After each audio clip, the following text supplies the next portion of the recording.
আবৃত্তি করছি জুলাইয়ের রং লাল। লিখেছে ইমদাদ শাহ। জুলাইয়ের রং কেন গো মা লাল? কেন সকালের সূর্যটা এমন রক্তিম লাল? ওরা মিছিলে গেল সাই সাই, আর তো ওরা ফিরল না। ওরা কি তবে শহীদ হয়েছে? রক্ত মেখে সূর্যটাও কেমন লাল।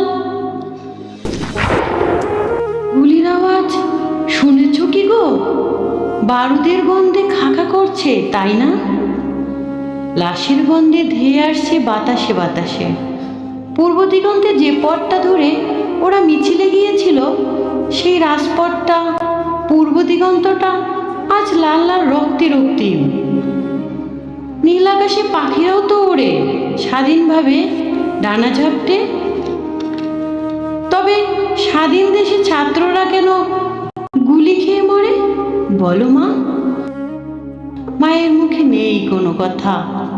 জুলাইয়ের সূর্যটা সোনালি নয়, লাল রক্তিম। সোনার ছেলেদের রক্তে ভেজা পথে জুলাইটা যেন নেই অন্তিম। রক্তের মতো লাল টকটকে দুর্নিবার সেই সূর্য, ছাত্র জনতা শূন্য হাত যেন আজ অবরুদ্ধ।